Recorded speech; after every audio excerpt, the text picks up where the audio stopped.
Em 2013, um acordo entre o governo petista e a ditadura cubana trouxe ao Brasil 10 mil médicos sem nenhuma comprovação profissional. Foram impedidos de trazer cônjuges e filhos. Tiveram 75% de seus salários confiscados pelo regime e foram impedidos de usufruir de direitos fundamentais como de ir e vir. Um verdadeiro trabalho escravo, acreditem. Respaldado por entidades de direitos humanos do Brasil e da ONU. Antes mesmo de eu assumir o governo, quase 90% deles deixaram o Brasil, por ação unilateral do regime cubano. Os que decidiram ficar se submeterão à qualificação médica para exercer sua profissão. Deste modo, nosso país deixou de contribuir com a ditadura cubana, não mais enviando para Havana 300 milhões de dólares todos os anos.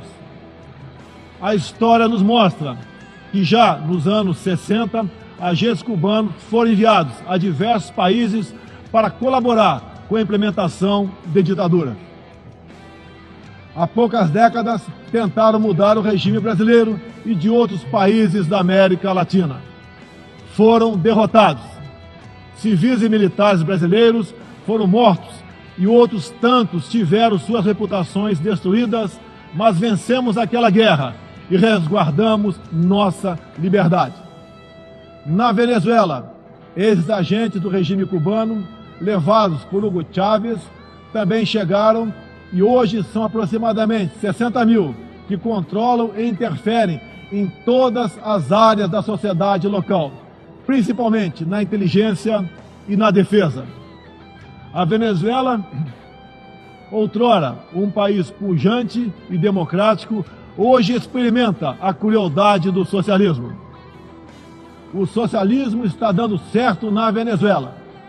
Todos estão pobres e sem liberdade. O Brasil também sente os impactos da ditadura venezuelana. Dos mais de 4 milhões que fugiram do país, uma parte migrou para o Brasil, fugindo da fome e da violência. Temos feito a nossa parte para ajudá-los, através da Operação Acolhida, realizada pelo Exército Brasileiro e elogiada mundialmente. Trabalhamos com outros países, entre eles os Estados Unidos, para que a democracia seja restabelecida na Venezuela, mas também nos empenhamos duramente para que outros países da América do Sul não experimentem esse nefasto regime. O Foro de São Paulo, organização criminosa, criada em 90 por Fidel Castro, Lula e Chávez, para difundir e implementar o socialismo na América Latina, ainda continua vivo e tem que ser combatido. Senhoras e senhores, em busca de prosperidade, estamos adotando políticas que nos aproximem de países outros que se desenvolveram e consolidaram suas democracias. Não pode haver liberdade política sem que haja também liberdade econômica. E vice-versa. O livre mercado, as concessões e as privatizações já se fazem presentes hoje no Brasil. A economia está reagindo ao romper vícios e amarras de quase 2 décadas de irresponsabilidade fiscal, aparelhamento do Estado e corrupção generalizada.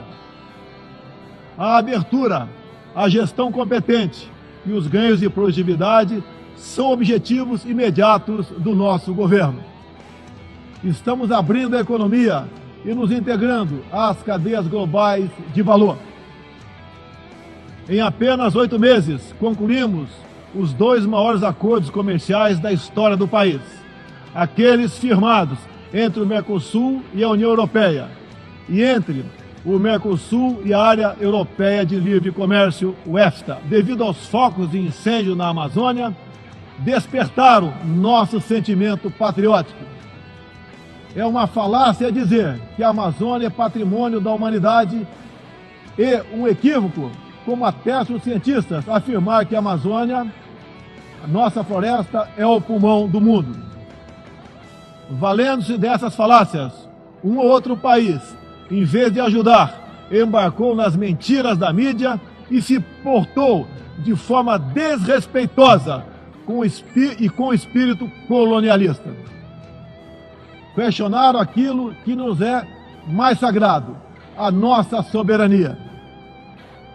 Um deles, por ocasião do encontro do G7, ousou sugerir aplicar sanções ao Brasil sem sequer nos ouvir. Agradeço àqueles que não aceitaram levar adiante essa absurda proposta. Em especial, o presidente Donald Trump, que bem sintetizou o espírito que deve reinar entre os países da ONU: respeito à liberdade e à soberania de cada um de nós. Hoje, 14% do território brasileiro está demarcado como terra indígena, mas é preciso entender que nossos nativos são seres humanos, exatamente como qualquer um de nós. Eles querem e merecem usufruir dos mesmos direitos de que todos nós. Quero deixar claro, o Brasil não vai aumentar para 20% sua área já demarcada como terra indígena, como alguns chefes de Estado gostariam que acontecesse. Muitas vezes, alguns desses líderes, como o cacique Raoni, são usados como peça de manobra por governos estrangeiros na sua guerra informacional para avançar seus interesses na Amazônia. Infelizmente, algumas pessoas de dentro e de fora do Brasil, apoiadas por ONGs, teimam em tratar e manter nossos índios como verdadeiros homens das cavernas. O Brasil agora tem um presidente que se preocupa com aqueles que lá estavam antes da chegada dos portugueses em 1500. O índio não quer ser latifundiário, pobre em cima de terra rica, especialmente das terras mais ricas do mundo. É o caso das reservas Yanomami e Raposa Serra do Sol. Nessas reservas existe grande abundância de ouro, diamante, urânio, nióbio e terras raras, entre outros. E esses territórios são enormes. A reserva Yanomami, sozinha, conta com aproximadamente 95 mil quilômetros quadrados, o equivalente ao tamanho de Portugal ou da Hungria, embora apenas 15 mil índios vivam nessa área. Isso demonstra que os que nos atacam não estão preocupados com o ser humano índio, mas sim com as riquezas minerais e a biodiversidade existentes nessas áreas. Apoiamos a criação do Dia Internacional em memória das vítimas de atos de violência baseados em religião ou crença. Nessa data, recordaremos anualmente aqueles que sofrem as consequências nefastas da perseguição religiosa. É inadmissível que, em pleno século XXI, com tantos instrumentos, tratados e organismos com a finalidade de resguardar direitos de todo tipo e de toda sorte, ainda haja milhões de cristãos e pessoas de outras religiões que perdem sua vida ou sua liberdade em razão de sua fé. A devoção do Brasil à causa da paz se comprova pelo sólido histórico de contribuições para as missões da ONU. Há 70 anos, o Brasil tem dado contribuição efetiva para as operações de manutenção da paz das Nações Unidas. Apoiamos todos os esforços para que essas missões se tornem mais efetivas e tragam benefícios reais e concretos para os países que as recebem. Durante as últimas décadas, nos deixamos seduzir, sem perceber, por sistemas ideológicos de pensamento que não buscavam a verdade, mas o poder absoluto. A ideologia se instalou no terreno da cultura, da educação e da mídia, dominando meios de comunicação, universidades e escolas. A ideologia invadiu nossos lares para investir contra a célula máter de qualquer sociedade saudável, a família. tentam ainda destruir a inocência de nossas crianças, pervertendo até mesmo identidade mais básica e elementar, a biológica.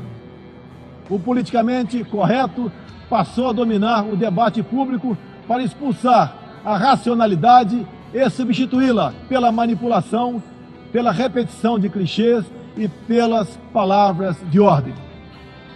A ideologia invadiu a própria alma humana para dela expulsar Deus e a dignidade com que Ele nos revestiu.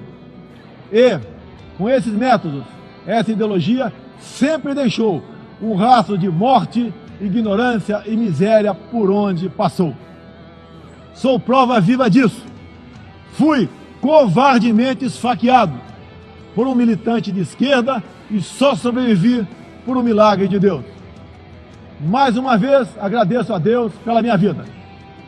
A ONU pode ajudar a derrotar o ambiente materialista e ideológico que compromete alguns princípios básicos da dignidade humana. Essa organização foi criada para promover a paz entre nações soberanas e o progresso social com liberdade, conforme o preâmbulo de sua carta.